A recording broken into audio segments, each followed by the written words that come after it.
Auto rickshaw auto rickshaw এবং মালিক শ্রমিক যারা এই প্রেস ক্লাবে আসছেন তাদের সম্পদ রক্ষার্থে আসছেন।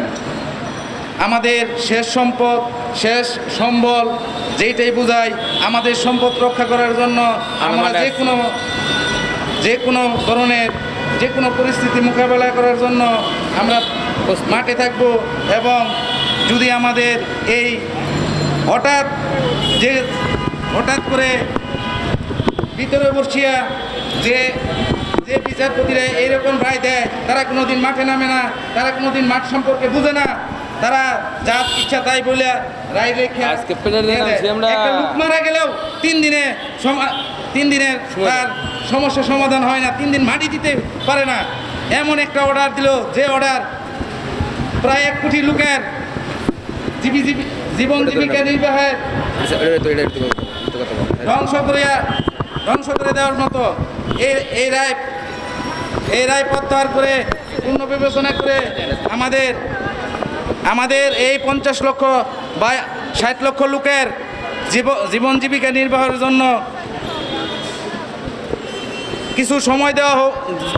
কিছু সময় দেবেন এবং যাতে আমাদের রাস্তায় নামতে না হয় এবং আমাদের এই সম্পদের উপর অনেক ঋণ, অনেক দেনা, অনেক কিছু আছে।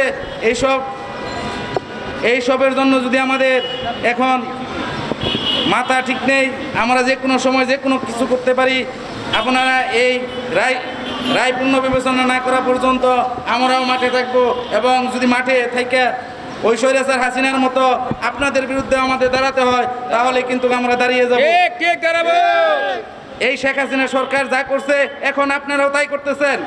আমাদের রাস্তায় আবারই আমরা শেখ হাসিনার দৌড়াইতে আমরা রাস্তায় নামছি, এখন আমরা আপনাদেরকে দৌড়াইতে কি আমরা রাস্তায় নামবো? তাহলে তাই করবো। এখন আপনারা তাই চাইতেছেন। এখন আপনারা যদি এরকম করেন, আবারই একটা পরিস্থিতি সৃষ্টি করেন এই শেখ হাসিনার মতো, আবারই যদি আপনারাও করেন, তাহলে আমরা কোথায় যাব? আবার আমাদের রাস্তায় নামতে হবে। আমরা চাই আমরা রাস্তায় যাতে না থাকি, আমাদের এই বাল বাচ্চা নিয়ে আমরা যাতে সুন্দরভাবে চলতে পারি, সেই রকম রায় দেন, সেই রকম একটা ব্যবস্থা নেন। আপনাদের মন মতো ব্যবস্থা নেন না। আমাদের বৈধ টাকার গাড়ি আপনারা 3 দিনে উচ্ছেদ করে দেবেন। অবৈধ টাকা, অবৈধভাবে অনেক সম্পদ এই রুটঘাটে চলে। এই প্রাইভেট কার, কয়টা বৈধ টাকার প্রাইভেট কার? সব অবৈধ টাকার প্রাইভেট কার। তারা এই প্রাইভেট কারের দিকে চাই আমাদের বৈধ টাকার গাড়ি, আমাদের বৈধ জিনিস আপনারা 3 দিনে ধ্বংস করে দিবেন, এমন কোনো সিদ্ধান্ত আপনারা নেবেন না। যদি নেন, আমরাও মাঠে ওই অবৈধ টাকার গাড়ি কিভাবে চলে সেইটাও দেখে নিব। আমরা চাই এই স্বৈরাচার হাসিনার মতো আপনিও স্বৈরাচার হয়েন না, যে আপনারা যেভাবে যে কোনো সময় যে কোনো অর্ডার দিয়ে দিবেন আর মানুষ তা মেনে নেবে, এটা কোনো দিন হবে না, হইতে পারে না। এই বলে আমি আমার বক্তব্য শেষ করলাম। বাংলাদেশ সমাবেশের সভাপতি এবং অন্যান্য বন্ধুরা, আমরা একটা বিশেষ পরিস্থিতির মুখোমুখি হয়েছি। সেটা হলো যে অটোরিকশা বন্ধ করে দেওয়ার যে একটা আদেশ, এই আদেশ সম্পর্কে আমরা কথা বলতে চাচ্ছি বা কথা বলতে বাধ্য হয়েছি। আমাদের কথাটা খুব পরিষ্কার, সেটা হলো যে আমাদের রাস্তাঘাটে আপনাদের হিসাব করে দেখেন, তাহলে বাস, ট্রাক, নানানভাবেই কিন্তু মানুষজন যেতে গিয়ে আপনার দুর্ঘটনার শিকার হয়, মানুষ মারা যায়। আপনারা কি সেগুলি বন্ধ করে দিচ্ছেন না? অটোরিকশাটি নিয়ে কেন সংকট? অটোরিকশা একটাই সংকট, সেটা হলো এখানে যে আপনার স্পিড যেটা থাকে, এই স্পিডের সাথে অনেক সময় সামঞ্জস্যভাবে আপনার সব কিছু চালানো সম্ভব হয় না। আমাদের কথা তো পরিষ্কার, আপনারা যদি এখানে কোনো সমস্যা থেকে থাকে, সেই সমস্যাটা সমাধান করুন। কিন্তু চট করে আপনি অটোরিকশাগুলি বন্ধ করে দিলেন, এটা মানুষ কীভাবে, জনপরিবহন কীভাবে হবে সেটা একটু ভাবুন। এই পেশার সাথে যে মানুষরা যুক্ত, তারা কোথায় যাবে, তারা কী খাবে, সেইটা কি আপনারা একবার ভেবেছেন? একটা মানুষ যারা এখানে এসছে, যারা রিক্সা চালায়, তারা গরিব মানুষ, আপনারা তাদেরকে তুলে দিতে চান, তাহলে তাদের ঘরে তারা কিভাবে খাবে সেইটা একটু বিবেচনার মধ্যে নেন। সেটা নিয়ে আপনারা কথা বলুন। তবে অন্য একটা জিনিস আমরা বলতে চাই, সেটা হলো যে আপনারা বলছেন যে অটো রিক্সাগুলি চললে নাকি আপনার অনেক বিদ্যুৎ খরচ হয়, হয়তো তো বিদ্যুৎ তো নানান কারণেই খরচ হয়, সেগুলি আপনারা কিভাবে সমাধান করবেন? আমাদের অনেক জায়গায় একটু খেয়াল করে দেখবেন, আমাদের সরকারি অফিস আদালতে কর্মকর্তারা যখন থাকেন তখন তো এসি ব্যবহার করেনি। বহু কর্মকর্তা বহু অফিসে আসে, ওনারা যখন অফিস থেকে চলে যান তখনও এসিটা বন্ধ করতে ওরা ভুলে যান। তো এইভাবেও তো আপনার বিদ্যুতের অপচয় হচ্ছে। আমরা বলছি যে এসব বিষয়ে আপনাদের তাহলে কথা বলেন, যে যদি বিদ্যুৎ সাশ্রয় করতে চায় কিভাবে আপনারা সাশ্রয় করবেন, সেটা তো আপনারা বলছেন না।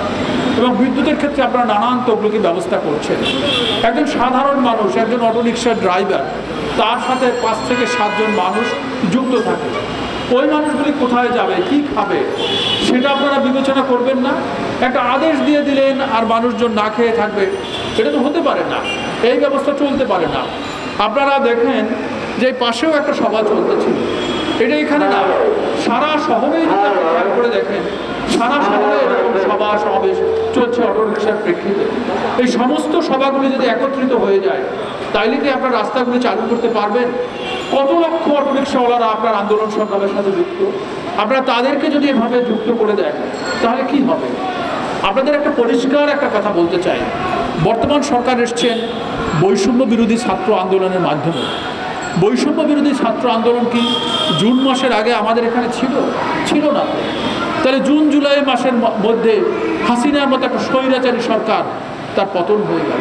তাহলে আপনারা কেন এই জিনিসগুলি একটা নৈরাজ্য তৈরি করছেন? শ্রমিকদের ভিতরে নৈরাজ্য কেন তৈরি করছেন? শ্রমিক হওয়া, মানুষের কাজ পাওয়া, এটা জনগণের একটা অধিকার। অধিকার নিশ্চিত করুন। কোথায় কাজ দেবেন? কোনো রিক্সাওয়ালাকে যদি সমপরিমাণ বেতনে আপনি অন্য একটা অফিসে কাজ দেন, একজন রিক্সাওয়ালা যদি এই কাজগুলি করে সকলে আপনার এই কাজটা ছেড়ে দিন, আপনার অন্য কাজে দেন। মানুষের কাজ দিবেন না, মানুষ দিতে পারবে না, আর মানুষকে বলবেন এটা কিভাবে হবে, কোথায় যাবে এই মানুষ? আর গত বৈষম্য বিরোধী আন্দোলন যখন চলেছে, আপনারা সকলে দেখেছেন যে মানুষজন আহত হয়েছে, যারা নিহত হয়েছে, তাদেরকে বহন করার জন্য এই প্যাডেল চালিত রিক্সা, এই অটো রিক্সার ড্রাইভাররা তারা জীবনের ঝুঁকি নিয়ে এই কাজগুলি করেছে। তাইলে 6 মাসও তো যায়নি, এই মধ্যে মানুষগুলিকে আপনার ভিলেন বানিয়ে ফেললেন। আপনার কথায় কথায় পোশাক কারখানার শ্রমিকরা যখন আন্দোলন করে তাদেরকে গুলি করে ফেলে ফেলবেন, এটা কি হবে নাকি?